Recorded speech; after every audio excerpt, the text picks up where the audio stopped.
Shalom Bapak Ibu dan saudara-saudari yang terkasih dalam Tuhan Yesus Kristus. Bagaimana kabar hari ini? Semoga dalam keadaan baik dan sehat. Tema hari ini adalah enggak setengah-setengah. Terambil dari Kejadian 24 ayatnya ke-19. Setelah ia selesai memberi hamba itu minum, berkatalah ia, "Baiklah, untuk unta-untamu juga kutimba air sampai semuanya puas minum." Demikianlah firman Tuhan. Kisah di dalam Alkitab bagian ini sering dibaca, terutama ketika temanya kemudian menyangkut bagaimana kita tahu kalau itu adalah jodoh dari Tuhan. Menceritakan seorang hamba dari Abraham yang kemungkinan bernama Eliezer mencarikan jodoh buat Ishak, anak tuannya. Dia meminta tanda bahwa ketika dia akan bertemu dengan seorang gadis dan gadis itu sedang menimba air, dia akan minta minum dari gadis itu. Dan gadis itu akan memberikannya dan juga bahkan akan memberi minum unta-untanya. Unta itu sekali minum, ia membutuhkan 30 galon atau 113 liter dan unta itu sanggup meminum dalam tempo 13 menit. Unta adalah binatang rehidrasi. Artinya unta itu cepat butuh minum dan jumlahnya banyak. Jadi artinya Ribka itu memberikan minum unta bukan seperti kita memberi minum pada seekor anjing. Unta sekali lagi binatang yang butuh minum begitu banyak. Dan Ribka katakan, lakukan. Dia memberi minum sampai semua unta-untanya minum dengan puas. Ribka menimba air yang begitu banyak. Ia memberikan tenaga pengorbanan yang begitu banyak. Dan hal itu ia laksanakan tidak dengan setengah-setengah.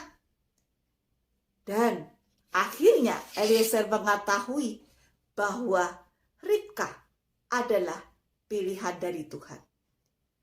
Bapak Ibu dan saudara-saudari, kita tidak dituntut untuk perfect dalam segala hal. Tetapi kalau kita bisa menyelesaikan dengan tuntas, kenapa harus setengah-setengah? Apa yang harus dilakukan dengan segenap hati itu akan berbuah manis. Dan sekali lagi contohnya Ribka. Hari itu ia menjalani hari seperti hari biasanya. Tetapi ketika ia bertemu dengan orang asing dan orang asing itu meminta air minum untuknya yang kehausan, Ribka melihat adanya kebutuhan minum dari onta-onta tersebut. Dan Ribka melakukan dengan segenap hati. Ia memberikan minum pada onta-onta itu sekali lagi sampai puas. Meskipun ia bertambah pekerjaannya. Meskipun ia tambah susah. Meskipun ia harus menimba air jauh-jauh lebih banyak lagi. Tetapi hasilnya, jangka panjangnya ia kemudian menjadi istri Ishak. Seandainya Ribka tidak mengerjakan bagian ekstra atau bagian yang lengkapnya, Ribka hanya mengerjakan apa yang diminta, maka ia tidak menjadi istri Ishak.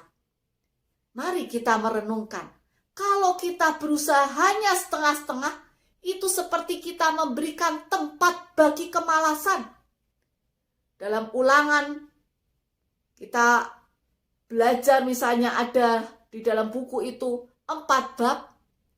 Kita belajar cuma 2 bab.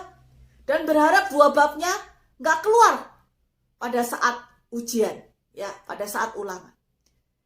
Dan apa yang terjadi kenyataannya kalau kita ulangan 4 bab dan kita hanya belajar 2 bab, kita kemungkinan tidak lulus. Atau ketika kita sedang tujuannya mau ke pasar, ya, sudahlah setengah perjalanan saja, nggak sampai ke pasar. Maka kita tidak akan bisa ke pasar untuk membeli barang-barang kebutuhan kita. Dan oleh karena itu, apapun yang dilakukan dengan setengah-setengah, maka tujuan itu tidak akan tercapai. Baik itu bekerja, belajar, berusaha melakukan segala sesuatu, sekali lagi, gak setengah-setengah.